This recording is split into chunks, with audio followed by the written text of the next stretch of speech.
네, 빠르게 변화하는 시장 속 어떤 종목을 잡아봐야 할지 알아보는 시간입니다. 월요일에 함께 하실 분 소개해드립니다. 한국투자증권 서초중앙 PB센터 길건호 FC와 함께합니다. 어서 오세요. 안녕하십니까. 네, 오늘 첫 주제부터 한번 살펴보겠습니다. 자, 오래 기다렸다. 골프 치러 여행 가자라고 또 이렇게 말씀해 주시네요. 골프가 우선인가요? 여행이 우선인가요? 저는 후자가 우선입니다. 네. 여행 가는 수요가 아무래도 많이 늘어날 것으로 예상이 되고 있고요. 뭐 이제 그 전을 보자라고 하면 사실은 1분기가 이제 끝났잖아요. 이제 본격적으로 이제 4월이다 보니까 1분기 이제 실적 시즌이랑 최근 들어서 리오프닝 얘기가 꾸준히 나오고 있는데 이 리오픈이랑 같이 섞이는 게 그래도 저는 항공주라고 생각을 해서 가지고 한번 와봤고요. 연초 이후에 사실은 뭐 전쟁 변수나 금리 인상 변수들이 굉장히 많았었는데 어느 정도 대부분 소멸이 되어 가고 있는 중이라서 사실 이제 다른 경제 지표랑 실적들 같은 게 조금 이제 잘 나오다 보면 뭐 주가가 당연히 좋아질 수밖에 없다라고 보고 있고요. 확진자 수도 지금 뭐 정점 찍고 완만하게 내려오고 있는 중이잖아요. 그다음에 영업 시간도 뭐 어제부터 뭐 12시로 풀리기도 하고 인원 제한도 10명까지 늘어나면서 리오프닝이 조금 더 가까이 다가오고 있지 않나라고 생각이 들고 있고요. 그다음에 저희가 이제 소비자 심리 지수라고 해서 한 번씩 체크하는 수치들이 있는데 3월 소비자 심리 지수를 보니까 103.2가 나왔는데 이 수치가 코로나 전 19년 수치랑 거의 비슷하다고 보시면 돼요. 그러니까 소비 심리는 거의 회복이 되어가고 있다. 뭐 이제 방역 완화만 조금씩 더 된다라고 하면 소비가 아마 많이 늘어날 것 같은데 가장 많이 억눌렸던 게 이 여행 관련주들이라고 보시면 될 것 같아요. 근데 이제 당분간 이게 뭐 공급이랑 수요를 저희가 항상 얘기를 하지만 수요는 폭발할 것 같은데 공급은 한동안은 이걸 따라갈 수는 없을 것 같거든요. 그래서 최근에 보니까 여행이랑 숙박 요금들이 코로나 이전보다 무려 30%가 거의 높게 책정이 되고 있어서 그래도 직접적인 수혜를 항공주들이 먼저 받지 않을까라고 생각해서 대한항공을 한번 가지고 와봤고요. 대한항공이요? 네, 대한항공입니다. 네, 이제 왜 그러냐면 사실은 이제 저비용 항공사들도 뭐 지금 해외 격리 해제가 풀린 곳들이 굉장히 많잖아요. 그런데 대부분 중장거리 노선이에요.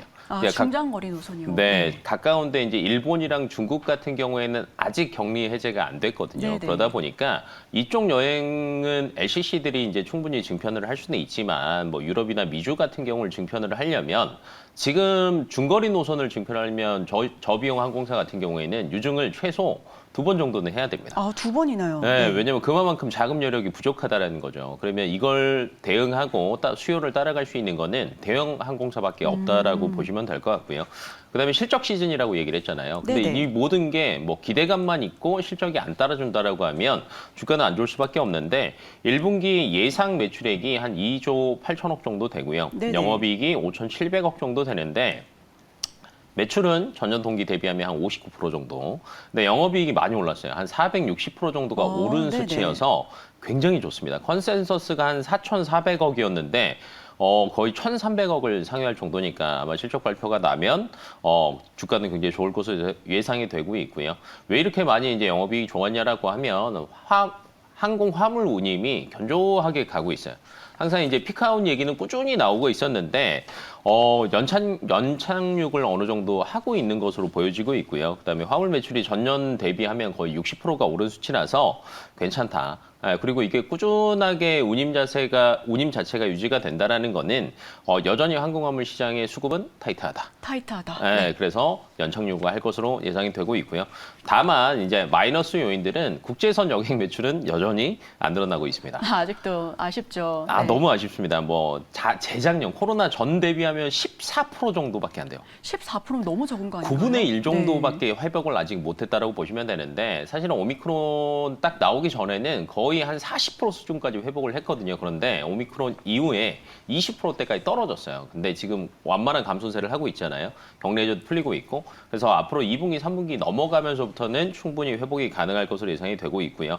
다만 이제 마이너스가 또 있죠. 1분기 항공유 가격 자체가 굉장히 높았습니다. 뭐 2분기는 더 높을 것으로 예상되는데 여기서 손실 400억 정도 1분기 때 아마 날 것으로 예상되고 있고 그다음에 환율도 많이 올랐거든요. 그러다 보니까 여기서 또 한 1,000억 정도 손실이 발생을 할 수 있을 것으로 예상되고 있고 2분기 급유 단가도 1분기 대비하면 30% 정도가 올랐어요.